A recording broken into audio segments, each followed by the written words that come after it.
देश के लाखों छात्रों की मेहनत क्या हर साल माफियाओं के हाथों बिक रही है? नीट जैसी देश की सबसे बड़ी मेडिकल प्रवेश परीक्षा आखिर बार बार पेपर लीक का शिकार क्यों हो रही है? क्या सरकार पूरी तरह फेल हो चुकी है? क्या एनटीए सिर्फ एक एग्जाम मशीन बनकर रह गई है, या फिर शिक्षा माफिया, कोचिंग लॉबी और नेताओं का ऐसा गठजोड़ बन चुका है जिसके आगे सिस्टम घुटने टेक चुका है? रंजीत डॉन से लेकर संजीव मुखिया तक पेपर लीक के बड़े बड़े नाम बार बार सामने आते हैं, लेकिन सजा क्यों नहीं होती? आज सवाल सिर्फ एक परीक्षा का नहीं, करोड़ों युवाओं के भविष्य, भरोसे और भारत की शिक्षा व्यवस्था के अस्तित्व का है। ये पेपर लीक नहीं, युवाओं के सपनों की हत्या है। मेहनत हार रही है, माफिया जीत रहा है। ये नीट है या चीट है? आज हमारी चर्चा देश के उन लाखों हार तोड़ मेहनत करने वाले मजबूर, असहाय छात्रों पर होगी जो सिस्टम के आगे हार चुके हैं। नमस्कार, चर्चा टुडे में आपका स्वागत है। हमारे साथ है वरिष्ठ पत्रकार खालिद रशीद जी। खालिद जी, स्वागत है आपका। Thank you very much Sunita ji. एक बार फिर नीट की परीक्षा कैंसिल हो गई, पेपर लीक हो गया। हर बार यही होता है, पेपर लीक होता है, परीक्षा कैंसिल होती है, बवाल होता है। कभी कभी आंशिक कैंसिल होती है, कभी फुल, लेकिन ये क्रम रुकता नहीं। नीट परीक्षा के जो दोषी हैं वो 2-4 महीने, 6 महीने के बाद छूट जाते हैं। अभी संजीव मुखिया छूट गया है, छूटा नहीं है, सॉरी, वो दूसरे मामलों में जेल में है। लेकिन पेपर लीक के मामले में सीबीआई चार्जशीट दाखिल नहीं कर पाई, इसलिए उसको जमानत मिल गई। ये कैसा सिस्टम है? आप इसके लिए किसको जिम्मेदार मानते हैं? देखिए सुनीता जी, पहले तो मैं आपको कॉम्प्लीमेंट दे रहा हूं, क्योंकि नीट छात्रों को मैं कॉम्प्लीमेंट नहीं दे सका। एग्जाम के बाद नॉर्मली उनको कॉम्प्लीमेंट देना होता है जब वो कैलकुलेशंस करते हैं कि भाई हमने इतना क्वेश्चन सॉल्व कर लिया है तो 620, 621, 650 नंबर हमें आ जाएंगे, कोई अच्छा कॉलेज मुझे मिल जाएगा। तो उनको कॉम्प्लीमेंट किया था कि अच्छा परफॉर्मेंस आपने किया है, wait with finger cross, result का इंतजार कीजिए और आपका अच्छा रहेगा, है ना। सभी जो छात्र हैं 3 मई को एग्जाम देने के बाद इसी काम में लगे हुए थे। वो कैलकुलेट कर रहे थे कि भाई मेरा एग्जाम कैसा गया है, मैंने कैसा परफॉर्म किया है, क्या संभावनाएं हैं। और कुछ लोगों ने तो इत्मीनान कर लिया था कि भाई अब तो बस तैयारी ये करना है कि कितना फाइनली अंक आता है और कौन से कॉलेज मुझे उस रेंज में मिलते हैं। तो कैलकुलेशंस कर रहे थे छात्र। इस बीच में ये प्रकरण सामने आ गया, नीट पेपर लीक। इस बार जो मोडस ऑपरेंडी है सुनीता जी, वो थोड़ी अलग है। देखिए, क्वेश्चन पेपर क्वेश्चन बैंक की शक्ल में क्वेश्चन लीक किया गया, है ना। तो ये तो बहुत पहले से प्रक्रिया शुरू हो गई होगी, ठीक है। व्हाट्सएप मेथड जो है, पिछली बार हम लोगों ने देखा था कि व्हाट्सएप के जरिए, सोशल मीडिया के जरिए वो शेयर किया गया था एग्जाम से एक दिन पहले। लेकिन ये तो क्वेश्चन बैंक है ना, ये तो प्रॉपर ढंग से जो है बहुत पहले ये शुरू किया गया होगा ये काम, और जो सिंडिकेट है, जो गिरोह है, वो पहले ही सक्रिय हो गया होगा। तो क्या एनटीए को, जिसको ये जिम्मेदारी मिली हुई है, पिछली बार 2024 में हम लोगों ने डिस्कस किया था इस चीज को, है ना। मामला सुप्रीम कोर्ट तक गया था। एक एक सेंटर पे 720 अंक लाने वाले कई स्टूडेंट्स की संख्या थी, है ना। तो अचानक ये हुआ था कि भाई इतने इतने टैलेंटेड लोग अचानक से कहाँ आ गए, तब भी सवाल उठा था। तो ग्रेस मार्क्स, ये वो, दिस दैट, ये करके पैचअप कर दिया गया चीजों को। और आपने बिल्कुल सही कहा कि सीबीआई ने तब भी जांच की थी और चार्जशीट दाखिल नहीं हो सकी। और बिहार का जो तंत्र था, हजारीबाग से लेकर, पटना से लेकर, कोटा से लेकर, सब जगहों पे उसकी जांच प्रक्रिया चली थी लंबे समय तक, लेकिन उसका हल कुछ नहीं निकला। एक और पेपर लीक सामने आ गया आपके सामने। तो ये नीट है, चीट है। जाहिर तौर पे ये तो हजारों, जो लाखों, करोड़ों, मैं तो करोड़ों बोलूंगा कि 22,69,000 के आसपास तो एग्जाम ही नहीं है। लेकिन परिवारों को जोड़िए बिल्कुल। तो, और उसके बाद जो एस्पिरेंट्स हैं, जो नेक्स्ट एस्पिरेंट्स हैं, जो नीट की तैयारी कर रहे हैं, काफी पहले से लोग लग जाते हैं बच्चे, तो उनके साथ ये मजाक है। सब लोग ये इस वक्त देख रहे हैं कि भाई एनटीए कर क्या रहा है। इस एजेंसी को 2018 में जब ये जिम्मेदारी दी गई तो सवाल क्या था, क्यों दिया गया? सवाल यही था ना कि भाई सीबीएसई जो एग्जाम कंडक्ट करा रहा है उसमें उतनी पारदर्शिता नहीं है, उसमें लूप होल्स है, उसमें गड़बड़ियों की गुंजाइश है। 2015 में जो पेपर लीक का मामला सामने आया था, तो उसके बाद ये व्यवस्था को ठीक करने की कोशिश थी, लेकिन उसके बाद व्यवस्था ठीक क्या हुई कि गिरती चली जा रही देखिए है। खालिद जी, मेन बात है ना लेकिन कि लेकिन मैं थोड़ा सा अपडेट भी इसमें कर दे रहा हूं। ये तो तमाम बातें आपने कहा कि जिम्मेदार कौन, तो एजेंसी जिम्मेदार है, और एजेंसी को अगर हम जिम्मेदार ठहरा रहे हैं तो साथ साथ सरकार की भी जिम्मेदारी यहाँ पे बन बिल्कुल। जाती है, बराबर की बन जाती है, क्योंकि सरकार ने, गवर्नमेंट ने ये जिम्मेदारी एनटीए को दी है, और एनटीए कैसे एग्जाम करा रहा है उसकी निगरानी करने की जिम्मेदारी सरकार की है। तो वो भी कटघरे में आ जाती। इसमें सीबीआई ने इस मामले को रजिस्टर किया है, और जो अपडेट है 5 लोगों की देखिए गिरफ्तारी हुई है इसमें, जयपुर से, नासिक से और गुरुग्राम से। तो पूरा नेटवर्क फैला हुआ है, हर जगह लोग इसके जुड़े हुए हैं, और अब तो तमाम चीजें खुलासे हो रहे हैं। सवाल ये नहीं है कि 5 लोगों की गिरफ्तारी हुई है, ये जो नेटवर्क है ये पिछली बार भी हुआ था, 2-4 लोगों की गिरफ्तारी हुई थी, और उसके पहले भी होता है, पकड़े जाते रहे हैं लोग, गिरफ्तार होते रहे हैं, फिर नेटवर्क ध्वस्त क्यों नहीं होता? इसका मतलब कि पुलिस प्रशासन, सरकार, माफिया या शिक्षा विभाग के बड़े बड़े अधिकारी, एनटीए के अधिकारी सीरियस नहीं है उस नेटवर्क को तोड़ने के पीछे। ये बताइए, 2-4 छुटभइयों को पकड़ के आप ये दिखाना चाहते हैं कि बहुत सीरियस हैं? यदि आप वास्तव में सीरियस रहते, चलो एक बार नीट लीक हुआ पेपर, बेनिफिट ऑफ डाउट दिया जाता कि चलो हो गया।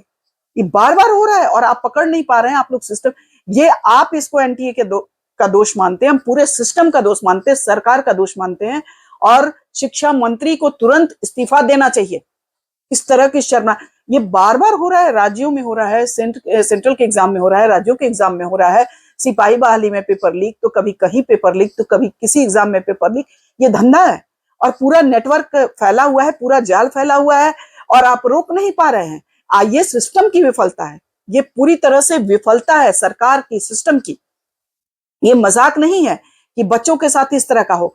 एक बात बताइए, पेपर लीक, एक बहुत अच्छे जो विशेषज्ञ हैं इस विषय के, उनकी बात मैंने सुनी, उन्होंने कहा कि क्यों नहीं जेईई मेन में या एडवांस में हो जाता है, इसलिए कि वहां कंप्यूटराइज्ड एग्जाम दिया जाता है। तो आप ये व्यवस्था नीट में भी क्यों नहीं लागू कर रहे हैं? पहला नंबर। दूसरी बात कि नीट में यदि यदि जेईई मेन जैसी व्यवस्था नीट में लागू हो जाएगी तो क्या हर्ज है? क्यों नहीं?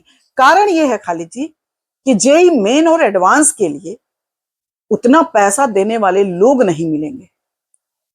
नीट के लिए देश भर के नामी गिरामी डॉक्टर्स, जिनके बड़े बड़े नर्सिंग होम हैं, बड़े बड़े कोचिंग माफिया, शिक्षा माफिया, जो बड़े बड़े अधिकारी हैं, वो भी खर्च करने के लिए, नीट पेपर आउट कराने के लिए बड़े बड़े जो लोग हैं वो करोड़ों रुपया देने के लिए तैयार है। जेईई मेन के लिए नहीं कोई तैयार होगा, है ना? क्योंकि जेईई मेन में यहां तो विरासत संभालने की बात होती है ना, एक डॉक्टर होता है तो चाहता है कि मेरा बेटा डॉक्टर ही बने और विरासत संभाले। तो ये सिस्टम जो है ना, ये पूरा, ये नहीं है कि नहीं तो आप जेईई मेन की तरह ये कंप्यूटराइज एग्जाम क्यों नहीं ले रहे हैं? पहला नंबर। दूसरा सवाल ये कि भाई माफियाओं को कैसे बेल मिल जाती है, कैसे बचे रह जाते हैं दोबारा? पेपर लीक हो, चाहे साइबर क्राइम हो, चाहे किसी में कुछ लोगों की भर्ती होती है, उनका नेटवर्क ध्वस्त क्यों नहीं कर पाती है सरकार? इतनी अक्षम है, चाहे केंद्र हो चाहे राज्य हो, इतना अक्षम सरकार। कुछ लोग सवाल ये भी उठाते कि पहले भी पेपर लीक होते थे, बिल्कुल होते थे, लेकिन आप दशक से सत्ता में हैं, पहले होते थे इसका मतलब थोड़ा है कि आज भी होए, या उसको जस्टिफाई करने के लिए पहले ये देखिए, हाँ, बहानेबाजी। और दूसरी, हाँ, लास्ट एक लाइन बस हम कह के आपको कंक्लूड करते हैं कि पहले से होते थे तो सरकार को बाहर कर दिया गया ना। आप आए हैं इसी नाम पर आए हैं ना कि हम स्वच्छता, पारदर्शिता, ईमानदार शासन देंगे, और फिर आप ये कर रहे हैं, चाहे कोई भी हो, केंद्र की सरकार हो, राज्यों की सरकार हो, या जिस भी स्टेट में हो रहा है, उसको सीधे तौर पर जिम्मेवार मानना चाहिए। और इतना ये शर्मनाक है कि इस पर कोई बात नहीं कही जाए, बोलने के लिए कोई शब्द नहीं मिल रहा है मुझे। जी बिल्कुल। देखिए सुनीता जी, बिल्कुल आपने कहा, लेकिन आपने जिम्मेदारी जो तय की, बिल्कुल सही कहा आपने कि जो कोचिंग संस्थान है, बड़े बड़े कोचिंग संस्थान हैं, जो शिक्षा माफिया हैं, इसके अलावा जो बड़े बड़े अधिकारी हैं, उनकी भी अपने निजी हित इसमें घुस जाते हैं। हाँ, बिल्कुल बड़े बड़े जो हॉस्पिटल हैं, कॉर्पोरेट हॉस्पिटल हैं, या तमाम जो मेडिकल सेवा दे रहे हॉस्पिटल्स हैं, वहां विरासत ढोने वाली, आपने बिल्कुल सही कहा। लेकिन नेताओं को भी आप छोड़िए मत इसमें।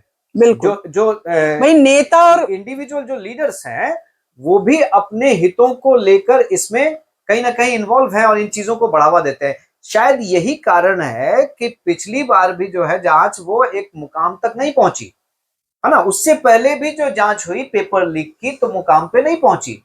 इस बार भी जांच सीबीआई कर रही है पेपर लीक की। इस बार तो कम से कम थोड़ी सी शर्म आई डीजी साहब को, जो एनटीए के डीजी है, उनको थोड़ी शर्म आई और उन्होंने जिम्मेदारी लेते हुए इसको रद्द कर दिया। नहीं, शर्म आई तो आपने एग्जाम इस्तीफा क्यों नहीं किया? आप फेल्योर है तो आप इस्तीफा, आपने रिजाइन क्यों नहीं बहुत सही किया? सवाल उठाया कि आपने इस्तीफा क्यों आपको नहीं यदि किया? शर्म आई है तो आप रिजाइन कीजिए। आप अक्षम यदि साबित हो रहे हैं तो आप इन चीजों को सफलतापूर्वक नहीं करा पाए तो आपको रिजाइन करना चाहिए पहला। और देखिए, यही फाइमा जो है, federation of Indian medical association, उसने जो पिटिशन दाखिल किया है कोर्ट में, तो यही कहा है कि भाई हमको एनटीए पे भरोसा नहीं है, एनटीए के तहत ये एग्जाम नहीं हो। री एग्जाम की बात कही जा रही है, जिसकी घोषणा जो है कुछ ही दिनों में हो जाएगी, जैसा कि कहा जा रहा है कि और जून में ये एग्जाम ले लिया जाएगा। लेकिन जो एसोसिएशन है वो ये कह रहे हैं कि भैया हमको एनटीए पे भरोसा नहीं है, कोर्ट की निगरानी में हो, है बिल्कुल ना। ये सवाल उठ रहा है। नहीं। देखिए, एक बात ये है ना, पिछली बार आपने देखा सुनीता जी, जो पिछली बार जो एनटीए का एग्जाम हुआ, नीट का एग्जाम हुआ, उसमें जो पेपर लीक की बातें सुप्रीम कोर्ट तक बातें गई और उसमें तमाम एडजस्टमेंट इधर उधर करके लूप होल को बंद कर दिया गया, है ना। उसका पूरा पोस्टमार्टम नहीं किया गया और किसी को दोषी, आप भी दोषी नहीं, वो भी दोषी नहीं। दोषी कौन? एग्जाम देने वाले छात्र दोषी थे क्या? तो अगर उस समय कड़ा फैसला लिया जाता और उनको पेनलाइज्ड किया जाता, उनको सजा होती, त्वरित फास्ट ट्रैक कोर्ट बिठाकर उनको सजा होती, तो मुझे नहीं लगता है कि दोबारा इस तरह की घटना हो सकती थी। ऐसा नहीं हुआ, और एक मनोबल नहीं था। एक बात और है ना कि इसका सबसे बड़ा कारण ये है, ये पहले भी हम बार बार इसका जिक्र कर चुके हैं खालिद जी, ये जितने भी माफिया हैं, चाहे वो शिक्षा माफिया हो, चाहे अपराधी हो, चाहे कोई भी, जो भी माफिया है, उनका नेताओं से, आप जो कह रहे हैं बिल्कुल सही कह रहे हैं, नेताओं से गठजोड़ ही सारे भ्रष्टाचार का कारण है। चाहे हायर एजुकेशन में हो, चाहे मिडिल में हो, चाहे कोई भी, नेता माफिया का गठजोड़ ही भ्रष्टाचार को जन्म दे रहा है। ये माफिया कौन है? यही फंडिंग करते हैं इन लोगों को, चुनाव में फंडिंग करते हैं, जिताने में फंडिंग करते हैं। ऐसे में आप इनसे कैसे उम्मीद करेंगे ये उन माफियाओं के खिलाफ, आवाज उठाएंगे जिससे आप फंडिंग ले रहे हैं, जो चुनाव जिताने में आपके लिए साथ खड़ा रह रहा है। चाहे नेता माफिया अपराधी गठजोड़ जो है, तो इस पूरे सिस्टम को नखादा और नकारा बनाया हुआ है। ईमानदार और स्वच्छ शासन तब न देंगे जब आपके सिस्टम में ईमानदार और स्वच्छ लोग होंगे। तो वैसी स्थिति है ही नहीं, जो लोग हैं वो भी हाशिए पर पड़े हुए हैं। तो ऐसे में ये पॉसिबल नहीं है। और दूसरा सवाल, अभी एक लड़के ने कहा, देखिए 10 दिन से 15 दिन से बच्चे जब से एग्जाम हुआ तब इजी गोइंग मोड में थे कि अब रिजल्ट आएगा, पढ़ाई लिखाई छोड़ के बैठे हुए थे। इतने स्ट्रेस में है बच्चे जिसका कोई ठिकाना नहीं है। इतना बड़ा विषय है ये कि हम लोग इस पे घंटों बातचीत कर सकते हैं। छात्रों के हित का सवाल है, बच्चों की जो मनोदशा है उसका सवाल है, उनके करियर का सवाल है। लेकिन जो आप टेक्निकल हेड, हमारे लॉजिस्टिक हेड हैं, वो इशारा कर रहे हैं, टाइम की तरफ इशारा कर रहे हैं। लेकिन मैं कंक्लूजन आप दें उससे पहले एक बात जरूर कहना चाहूंगा। तमाम जो नीट के स्टूडेंट हैं, उनके अभिभावक हैं, ये मैसेज बच्चों तक पहुंचना चाहिए कि भाई देखिए, ये सब होता रहता है, आप अपने साइक पर उसको ना लें। आपकी मनोदशा जो है वो पूरी तरह से पॉजिटिव बनी रहनी चाहिए। ये हुआ है, आपको चोट पहुंची है, इसमें कोई दो राय नहीं है। जो मेहनत करते हैं, सालों तक सपना सजाते हैं, मेहनत करते हैं, अपनी गाड़ी कमाई लगाते हैं और पूरे परिवार के सपने को लेकर आगे बढ़ना चाहते हैं, उनके लिए तो ये बहुत बड़ा सेटबैक है, इसमें कोई दो राय नहीं है। लेकिन हाँ, ये जो चीटिंग हुई है वो नीट की चीटिंग है, आपकी प्रतिभा की चीटिंग नहीं है। तो अपनी प्रतिभाओं को पर आपने पूरा भरोसा रखें, एग्जाम दोबारा होगा और उसी प्रतिभा के साथ, उसी जज्बे के साथ आप एग्जाम दीजिए। हम लोग सवाल उठाते रहेंगे सिस्टम पे, ये आपको बिल्कुल बिल्कुल। और दूसरा ये कि बच्चे अपना मानसिक संतुलन बनाए रखें और एग्जाम की तैयारी करें, ये तो हमारी अपील है ही। इसके अलावा सरकार से अपील है कि इसके लिए दोषी मंत्री, दोषी अधिकारी, जो लोग भी दोषी हैं, उनको इमीडिएट उनसे इस्तीफा लिया जाए, दूसरी बहालियां की जाए, पेपर लीक को देशद्रोह की श्रेणी में शामिल किया जाए, क्योंकि ये हमारे पूरी व्यवस्था को, सिस्टम को जो कोलैप्स करने वाली जो ताकतें हैं, वो कैसे देशद्रोही नहीं होंगी।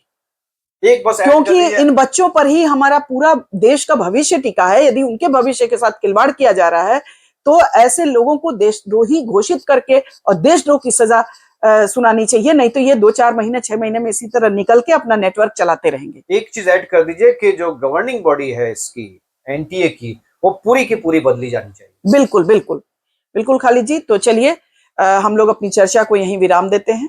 दर्शकों, हमारा कार्यक्रम कैसा लगा जरूर बताएं। हमारे चैनल को लाइक करें, सब्सक्राइब करें और शेयर करें। नमस्कार। धन्यवाद।